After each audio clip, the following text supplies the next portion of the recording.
My name's Ben, and with my wife, Jessica, we're the pastors here. We're so glad that you're here. If you're here for the very first time, come on, give a huge shout out to all of our first-time guests. We're glad you're here this morning. How's everybody feeling? You feeling good this morning? You feeling awake and strong? Yes? Come on, everybody. You guys feeling strong over here? Okay. You guys feeling good? You need to eat what they're eating. How you guys feel? It's too much Holy Spirit. All right. All right. We're getting there. All right, we're getting there.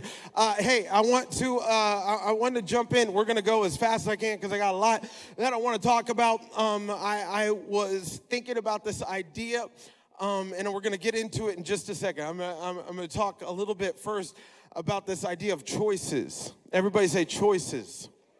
Do you like choices?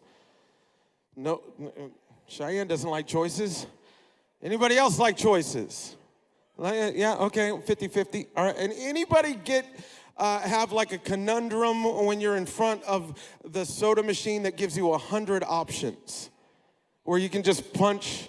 You ever been behind the person that's just like, nope. No, I mean, they just keep going through. I mean, seriously, I remember you used to have like 4, but like this soda machine now that they have where they give you all the drink options of and you can have this and this and this, and then you can put grape, you can put cherry, you can put vanilla, you can put, all of these different things, all these choices all the time. It's like the Netflix of soda that you get up there and people are just sitting there like, what am I going to watch right now? And I was thinking about this, like and those of you who love Netflix, some of you remember when there wasn't Netflix and there was only like a couple channels and you just had to watch what you just had, like you just had to. There was no choice. Like my kids aren't growing up like that. My Piper, she's 3. She had like a mental break when she had to watch a commercial because she was like, what? I mean, she was like freaking out because she has no mental capacity for, I don't get what I want, like right now to watch what I want to watch right now. And we all love choices. Like our life is made up of choices.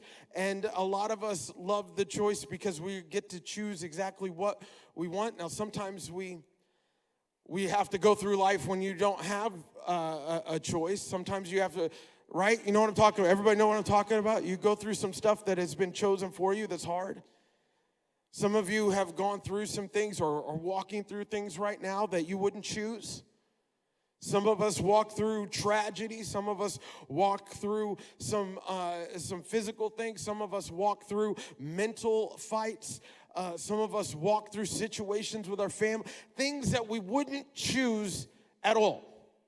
But all of us have to go through those sometimes, right? All right, everybody following me? But even though you were walking through some things that maybe you didn't choose but were chosen for you, and also some of you maybe made bad choices and now are living through some of those things right now, and those are never fun. Those are times where you feel like, man, I wish I would have made a better choice. I don't like grape with my Coca-Cola, and now I have to drink this thing, but there's other choices that you make. You're like, this is going to be a lasting choice that I have to work through. And even though maybe something has been chosen for us, or maybe we made a wrong choice and we're walking through it, or maybe there's just some things that we're looking at right now that you're like, man, I wouldn't choose this, but I'm trying to work my way through that. Even though, I want you to hear me, everybody, this is going to help you, I promise. Even though it may not have been chosen for you, there is still a choice to be made in that and through that. And let me tell you what that choice is. You might not be choosing what you're going through, but you can choose how you go through it. I'm going to say that again. You might not choose what you're going through, but you can choose how you go through it. This is something that we're trying to get. Even when I think about my kids, I'm trying to get my kids to get this. And what this means is you have a choice with your attitude. You have a choice with how you feel as you're going through something hard. Now we're going to get into it. Everybody getting a little uncomfortable, just a little bit. I promise this one will help you. You can choose. I try to tell. This is the hardest thing. One of the hardest things I think with parenting. Jess and I try to do this with our kids. We just don't want compliance. We want a good attitude. If you want to feel like you're a failure of a parent, work on attitude. Because it is so hard. I can get compliance. Yes, Dad. But I want attitude. I want the right heart. And so many times we think about the what, but we don't think about how. We think God cares more about what we do instead of how we do it. Well, a lot of us don't understand that God is looking way more for heart than your hands. God is looking way more for how you go through something than actually what you're going through right now. And so it really matters on the inside. Do you understand that it's not just about coming to church, or it's just not about singing some songs? This is why Jesus said in Matthew, he said in Matthew chapter 18, I think it was chapter 18, I got to look back in my notes. Matthew chapter 15 says, these people honor me with their lips, but their hearts are far from me. Do you understand what that means? Yeah, you could sing a song, but still not care. You can come to church, but still not be part of the church. You can, God is looking for, this is so great. If you can get this, God is looking for your heart. God is looking for the way you go through things. God is looking for your attitude. God is looking for your spirit. It is so important that we understand that we have a choice in everything that we go through. And it's not just that, oh, I didn't choose that I'm walking through this thing right now. I wouldn't choose that I'm going through this thing with my family. I wouldn't choose that I'm going through this health scare. I wouldn't choose this financial mountain. I wouldn't choose this thing that I'm going through with my kids right now, but I can choose my attitude. I can choose my spirit. I can choose that. And I'm asking all of us this morning to understand that your spirit is your choice. Your spirit is your choice. No matter, I'm not talking about spirit like who you are. I'm talking about your attitude. I'm talking about the way that you view things. And if we can get this right, God is saying, this is what I'm looking for. This is why in Psalm chapter 51, when David was writing and he was like, oh, I messed up. He went through some wrong things. He made some wrong choices. He said, create in me a clean heart, O God, and put another translation says, renew a right spirit. Put a new and right spirit within me. What does that mean? That God, not only did David go to God for forgiveness, but he also wanted to have the right attitude. He wanted to have the right heart. He wanted to have the right spirit. So he said, create in me. Put in a right spirit. Can you have a right spirit when you're at your job? Come on, everybody. Right? Can you have a right spirit when your neighbor is doing that dumb thing? Can you have a right spirit when your boss says the thing that you were like, don't say that again? Like, can you have a right spirit when you read the email that you wish you wouldn't have read till in the morning, but you read it at night? And then you try to lay down and you're like, I'm going to kill somebody. I'm just going to do it in the name of Jesus, but I'm going to kill him. Like, can you have the right spirit? Can we choose to have the right spirit when we get together at the family gathering? Can we choose to have the right spirit when we're around that person that backstabbed you, when you're like, listen, I'm not going to do what I really want to do, but I'm not going to be nice. Can we have the right spirit? Let me go through a little bit. I want to go through this person's life. We're going to go for a couple weeks. I don't know how long this is going to last, but oh man, I got 20 minutes. We're going to go as fast as we can. Exodus chapter 2. We're going to talk about Moses for the next couple of weeks. Exodus chapter 2, verse 6. Again, your spirit is your choice. Your spirit is your choice. So let me give you a little background. Moses was in a moment. He was born with something he didn't choose. He was born during a genocide where all male Hebrews that were born were set to be killed. Genocide. He didn't choose it. And in fact, his mom was like, okay, I'm going to send him out so he doesn't get killed. Sends him down the Nile River, and one of the princesses of Egypt picks him up out of the river.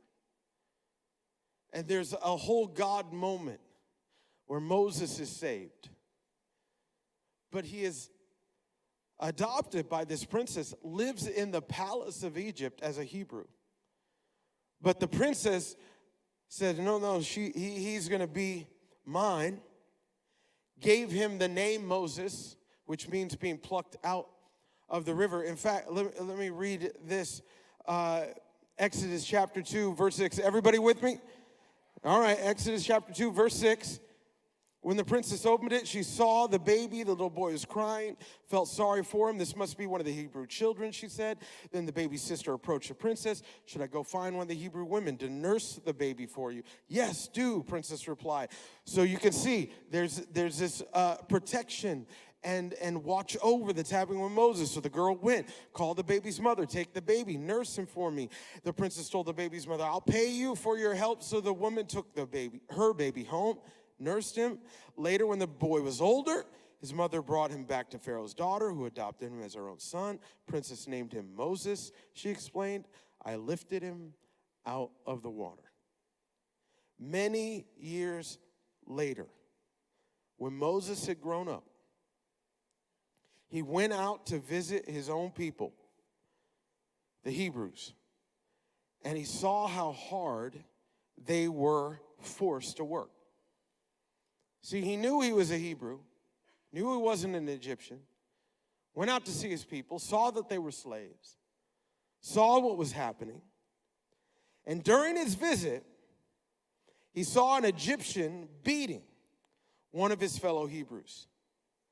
After looking in all directions to make sure no one was watching, Moses killed the Egyptian and hid the body in the sand. Anytime you're hiding a body, it's probably not a good thing. Just so you know, I know maybe you didn't come to church wondering if I was going to get that kind of information. Just FYI. Moses looked right and left, make sure no one was watching, killed the Egyptian, hid the body in the sand. Did something wrong, and he did it, I want you to see this, he did it by himself because he thought, I'm the only one to do it. No one else is going to save my fellow Hebrew. I am the one. I'm the only one. And as I was thinking about this idea, I was thinking how toxic that idea can grow in our hearts when we start thinking that we're the only one that is going to fix a situation. When we think we're the only ones that is responsible for the plight that I'm walking through at this moment. Because the choice here The choosing of what kind of spirit you can have as you go through something is this. You can choose the spirit of an orphan or the spirit of provision.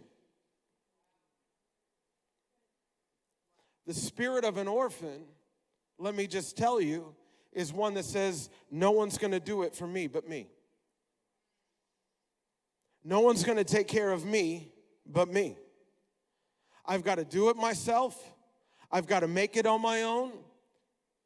When the going gets tough, I'm the only one that is going to pull the wagon behind me. I am responsible for me and me alone. And I get all the niceties of everybody saying that they're going to help me or they're going to be with me or I'm never going to be left alone. But just when push comes to shove, I'm the one responsible for everything. And I'm not talking about having a good personal responsibility. That's not what I'm talking about. I'm talking about a hyper personal responsibility that says no one will actually ever take care of me and no one will ever watch over me and no one will ever be for me. And Moses had something on the inside that wasn't great, and it was saying that I'm the one that's going to do this. So let me step into this moment and let me get into here that is actually going to hurt him, not help him. But what hurt him was thinking that he was all by himself. And I don't know how many of us fall into this category,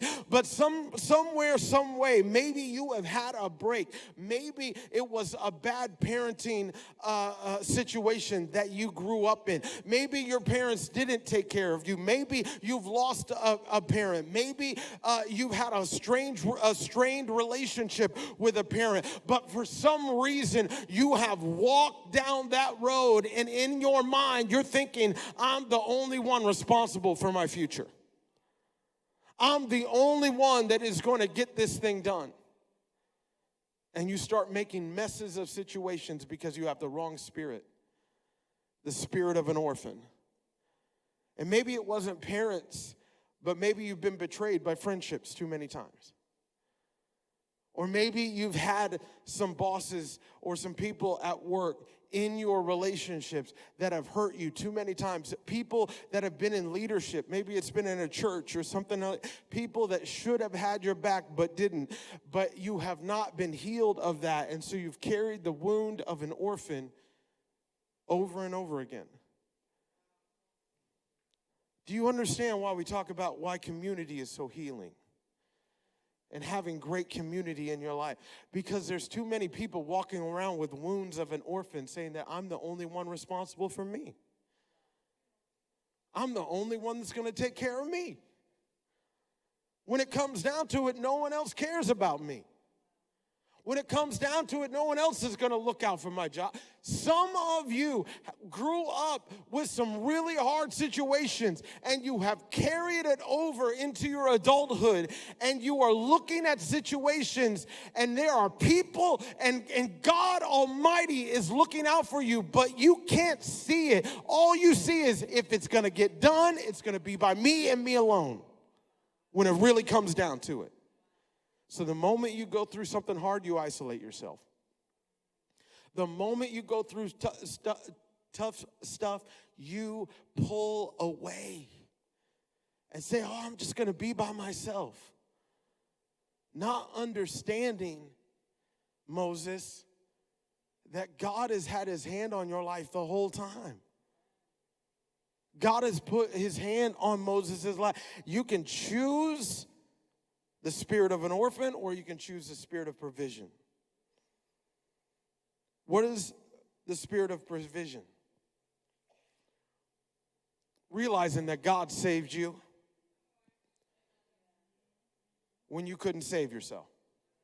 Moses couldn't get his little behind out of that water. He was a baby. God's hand pulled him out of that river. Oh, God's got his hand on my, do you know, understand that God not only brought me out of the river, he put me in a palace when I didn't deserve it. And he put where everybody else is slaves, I'm being raised on the best food, with the best education, given opportunity that no one else had. Somehow Moses had forgotten that God's hand had been on his life even before he got out of a little thing that put him down a river. He forgot that God was looking out for him. And sometimes we forget when we're going through hard things that God's hand is still on our lives, and that God's got his hand on your life in your job. God has his hand on your life in that hospital room. God has his hand on your life as you're going through family situations. And you can choose the spirit of an orphan, or you can choose the spirit of provision and say that God is providing for me. Even when I'm going through hard things, God is providing a way through. God is providing a way where I wasn't murdered, where everybody else was killing these Hebrew boys. I was saved because God's hand is on my life and God's provision is on my life. And I'm telling you right now, God is providing for you even when you're going through something hard. And some of us need to remind ourselves of this. Some of us need to get a better memory of when God saved you the last time, when God brought you out of stuff that was too hard. Come on, church. When God has brought you out of stuff that there is no way you could have brought yourself out of it, I'm telling you, I want to be reminded again of God's faithfulness. I want to be reminded of God's forgiveness. I want to be reminded of his provision in my life, that he pulled me out of the water when I couldn't pull myself out of the water, when he pulled me out of situations where I should have been left, when he pulled me out of things that I didn't even pray for. But God brought me out. Some of us need to be reminded of that. Get our memory back. And I love when Psalm says this in Psalms 103. It says, let all I am praise the Lord. May I never, what? May I never, come on, may I never forget. I just don't want to forget the good things he has done for me. I'm not going to forget the time that he saved me when I couldn't pay my rent. I'm not going to forget the time that I came to that doctor's office and got that report and got healed. I'm not going to forget the time that relationship was broken, but then God brought it back and brought healing into that relationship. I'm not going to forget the time that God helped me when I was failing in this situation. God brought me back. God gave me provision. God did. Come on, remind yourself. The devil would love to remind you of all the stuff that you have to go through, but you need to remind yourself of all the stuff that God has brought you through. Come on, church. You got to remind yourself, because the devil would love to see, oh, look at the future. It's looking dark. It's looking grim. It's looking terrible. You don't know where you're going. And you just got to remind yourself, no, God's brought me. So you choose spirit of an orphan. I'm doing it by myself. Or spirit of provision. God's been providing for me the whole time. And when you choose spirit of provision, maybe you won't murder somebody. Right? But then you got Moses. Look at this. Verse 13. Next day, Moses went out to visit the people again. He saw two Hebrew men fighting. Why are you beating up your friend? Moses said to the one who had started the fight. The man replied, who appointed you our prince and judge? Are you going to kill me as you killed the Egyptian yesterday? Whoops. Just so you know, there's no such thing as a secret. Just let that marinate in your heart. Moses was afraid, thinking everyone knows what I did. And sure enough, Pharaoh heard what had happened, and he tried to kill Moses, but Moses fled from Pharaoh, went to live in the land of Midian. Moses was afraid, thinking everyone knows what I did, and then he had to run. Moses came.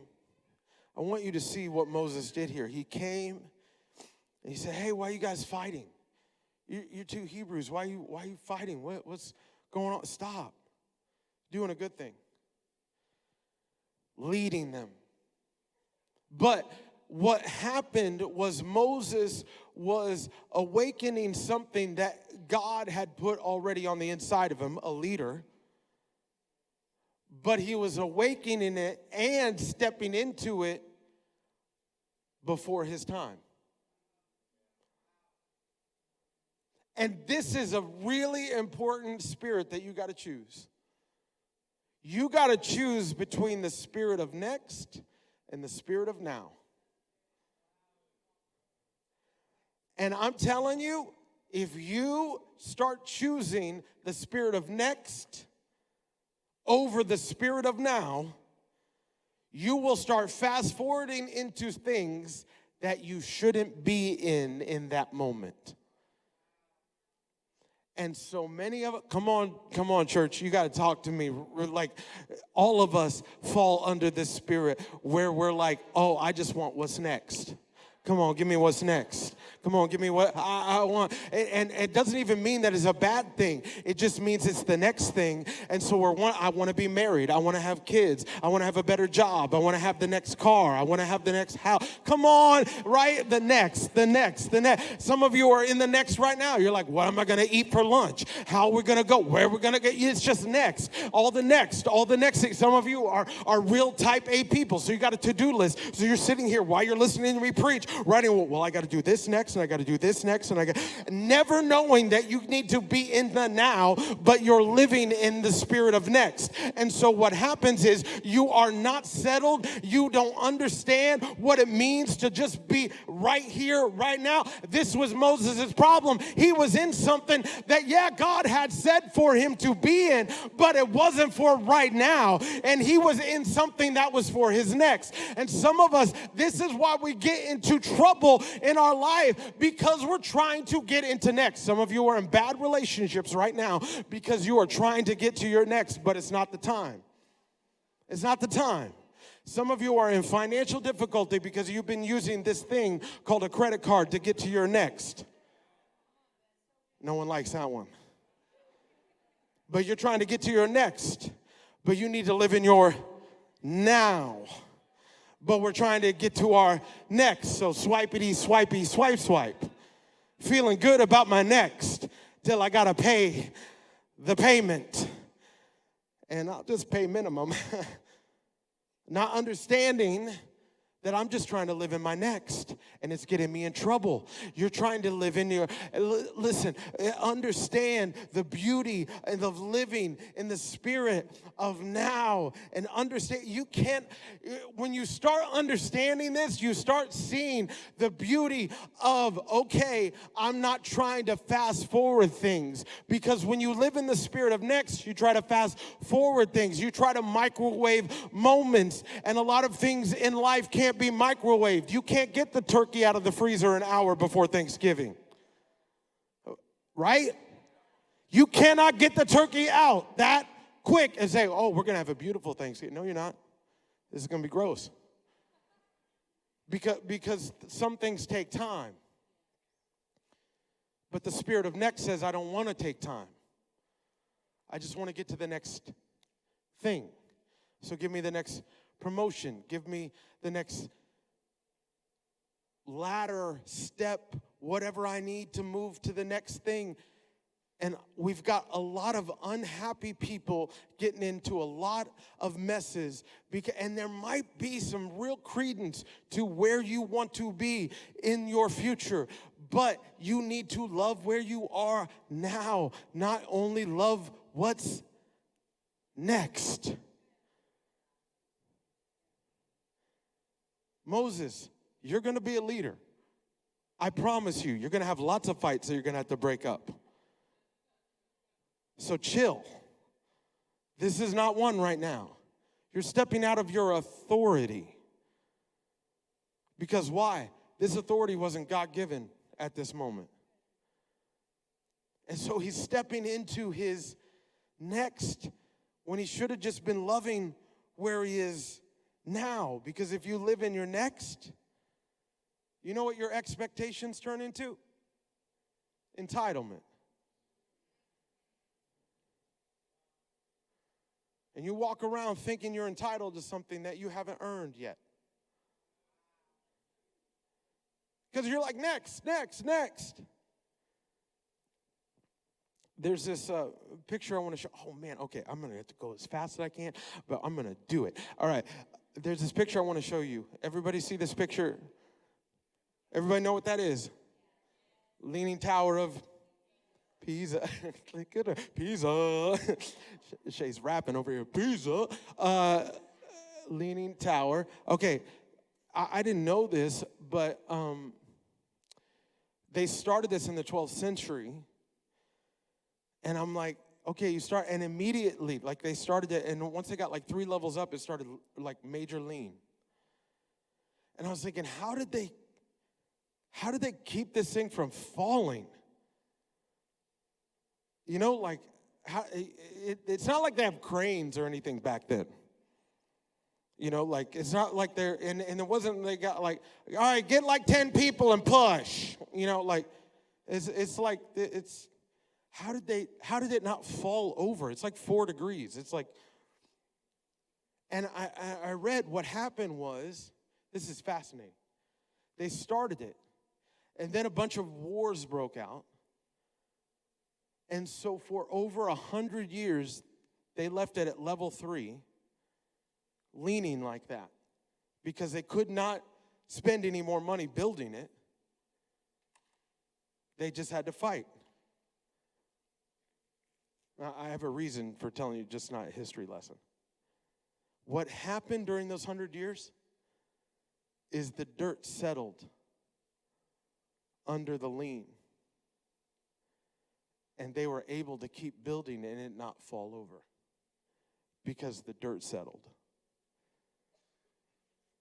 Some of you need to understand that you just loving your where you're at now is settling in your life for you so that you don't tip over. But if you live in your next, you're going to keep building and building and building and building, and it's going to topple over. Some of you feel the lean right now. Just love where you are. Stop feeling like you got to go from next thing to next thing to next thing to next. Because some of you will just topple over if you keep going. Let it settle. And that word settle, as I was writing that, I was realizing that this is some of the beauty of choosing the spirit of now. That you're learning how to dream, but dream with contentment. Do you all see what I'm saying? When you have the spirit of now, you dream, but you learn to dream with contentment. You are settled, but you're not settling. I'm going to say that again. You're settled, but you're not settling. I'm content, but I'm still dreaming for the future. I have vision, but I'm not rushing. Come on, church. This is something that is really important that you have to understand. If you can live in the spirit of now, you will be content, but you won't settle. You will be content, but you'll still have vision for the future. You'll be content, but you'll still have dreams that God's put in your heart. But you will not let those dreams morph or mutate into something of next. Because then, listen, when you're all about the next thing, you're not dreaming, you're discontenting.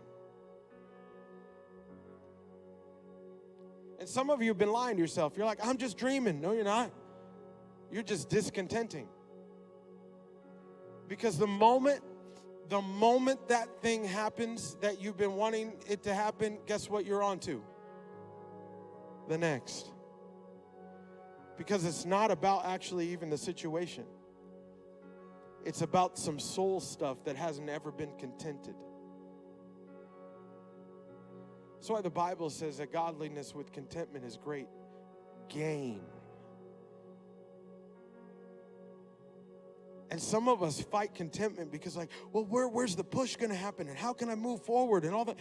You can still move forward. You can still have dreams. You can still have vision. That actually is very, very important.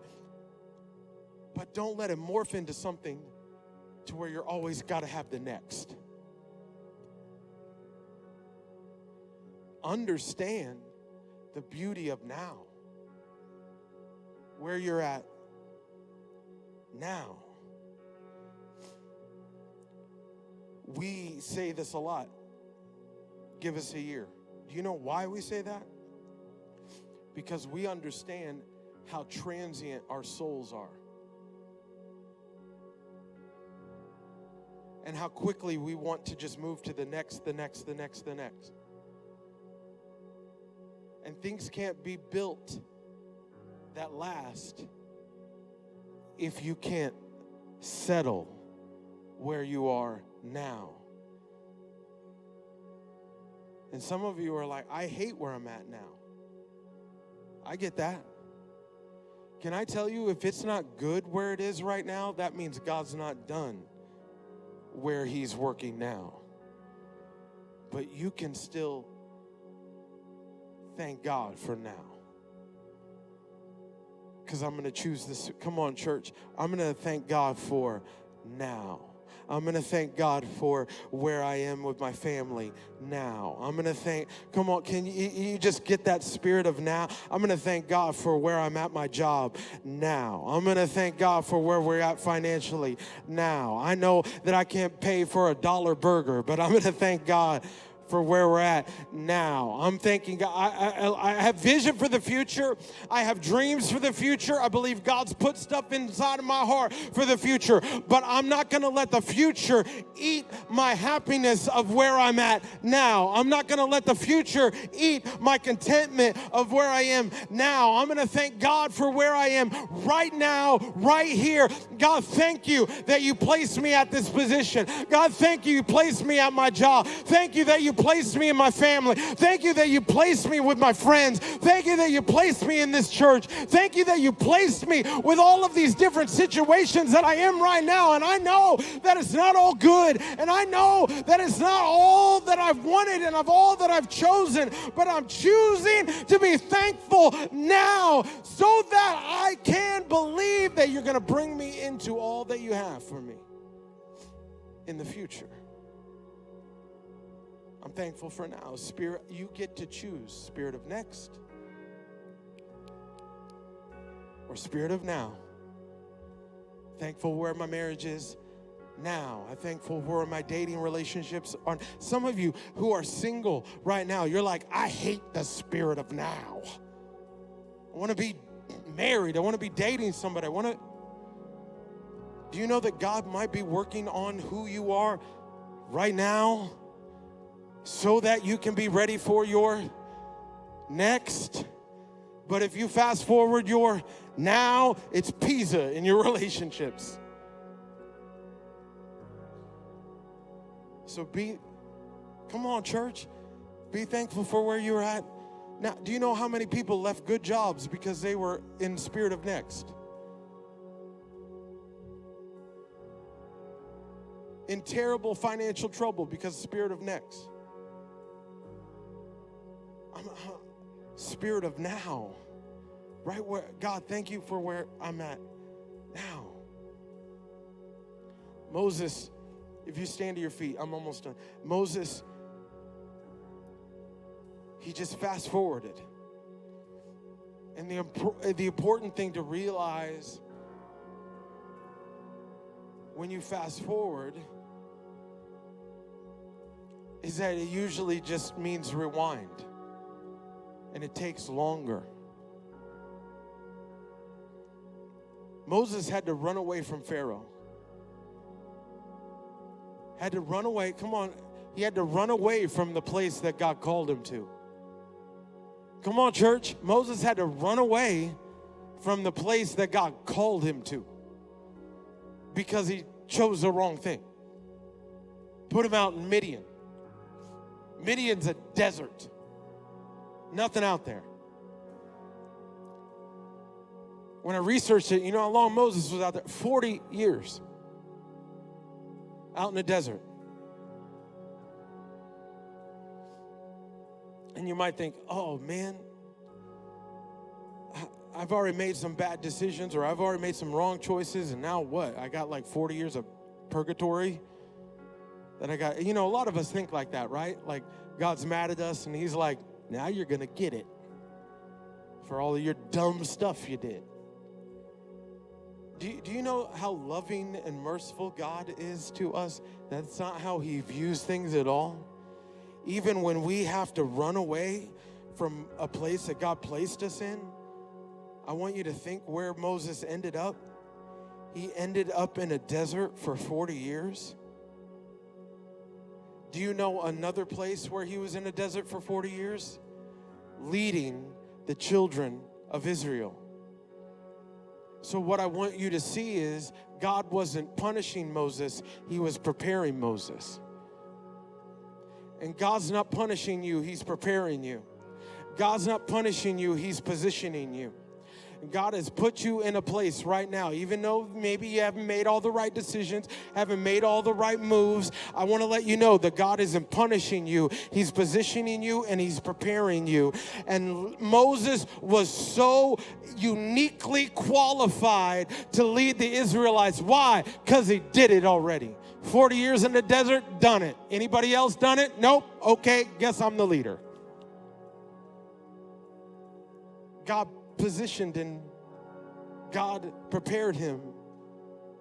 And even though you might not, come on church, even though you might not be in the place that you want to be right now, God is positioning and preparing you. God is positioning and preparing you. If you can't believe that, believe the faith that I have for you, because I believe it wholeheartedly. God is not punishing you where you are right now. He is positioning and preparing you. And I want us all as a church family, can we lift our hands to God all over this room? Come on, all over this room, can we lift up our hands and say, God, thank you for positioning me. Thank you for preparing me. Thank you for placing me in a place that only you could place me. Even though I maybe made the wrong choices, God, you've placed me in this place, God, to position and prepare. Come on, church, all over this room. God, we have faith, believing that you are pulling us, you are positioning us, you are placing us right where we are, right where you are. Come on, church, let's sing this out together. Come on. Come on.